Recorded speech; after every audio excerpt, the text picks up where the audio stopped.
The Hanging Head by Lis Maestrelo. He didn't believe in ghosts, not really. They were something from the past, something old people created to make sense of events that, at the time, science was not able to explain. But his friend Michael believed in all that spiritual bullshit, and that's why he decided to make a short trip to that place forgotten by men, and if he existed, by God too, all to prove his point.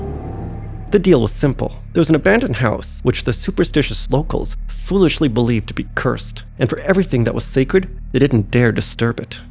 Untouched by nothing but time, the house remained their source of fear for reasons he didn't care to listen to. All ghost stories were the same. "Spend the night there, and if you come out in one piece, then I owe you $100, Michael had said when they were having another one of their arguments about spirituality. At the party between drinks, it sounded like a good idea, and he had a weak spot for bets. 200 and they had a deal. And if I lose, well, guess you can call me a dead fool." He laughed and thought he impressed his date.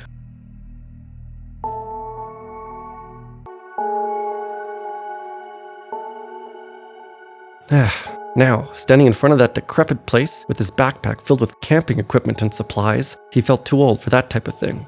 And he even thought about getting in the car and heading back to that bed and breakfast he saw earlier that day. But being proud was one of his bad habits. The place could easily have reminded him of his grandma's house if it wasn't for the decay that was consuming every corner of it. It had the classic look of a farmhouse, except that the once white walls were peeling off, showing a skeleton of rotten wood underneath. Of the windows, the only remains were their rotten frames, and the numerous holes in the roof offered a privileged view of the stars. The front door opened with a loud crack, and without any resistance. Inside, he discovered that the symptoms of abandonment were indeed everywhere. "What a cozy piece of crap," he said to himself, and the next second a chill ran up his spine. The sun was setting, and the fog was swallowing up everything. In the mountains, the weather was always cool. Nothing more to it, he thought. Wandering through the rooms, he found signs of someone else's entire life being decomposed.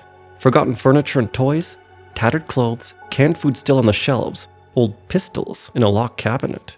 The stains on the wall looked just like blood splashes, enough to capture his imagination. His mind was going places when he turned the L-shaped corridor and met those dead eyes staring right at him. "Fuck's sake," he called out, giving room for the fright to pass by, but the strange aftertaste of fear remained. The curve of the corridor led nowhere but to that peculiar corner where the deer's head hung from the wall at chest height. Deep black eyes with no pupils and big antlers sticking out of its brown head. "At least you're not a ghost, eh?" he choked nervously. To prove to himself he was not scared, he touched the tip of the antlers. He felt a sharp sting and blood came out of a small cut. Sucking his finger, he cursed. Did it move? Could it be he saw a change on the expression of that hanging head? Bullshit! He was falling for the mind's tricks, wasn't it true?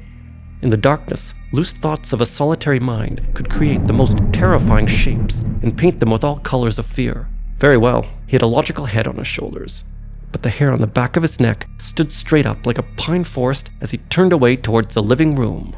He lay in his sleeping bag close to the fireplace as if he was 8 again and decided to keep his eyes shut and sleep until daybreak. But in the dead of night, he woke up from a nightmare, frozen to the bone because the fire was out.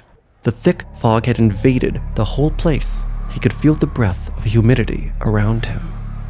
He reached for his flashlight, but it wouldn't turn on, and then he heard the noises. First up there on the second floor, then coming down the stairs. Was this still a dream? But it couldn't be. Those heavy synchronized knocks on the wooden floor, so clear. He stood up and kept very still, with his back against the wall and his eyes adapting to the darkness. He was facing the door that led to the main hall, waiting for what would appear. In the pitch dark, the shape was uncertain, but the sound of 4 hooves stepped forward from the shadows. There was the pair of black eyes, right? And the antlers too. He could swear it was there.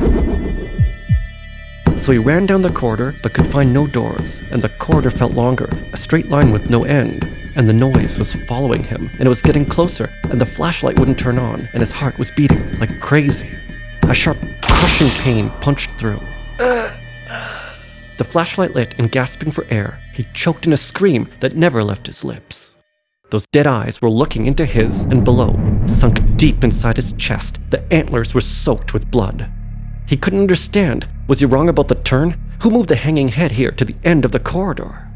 Didn't matter. He was a dead fool.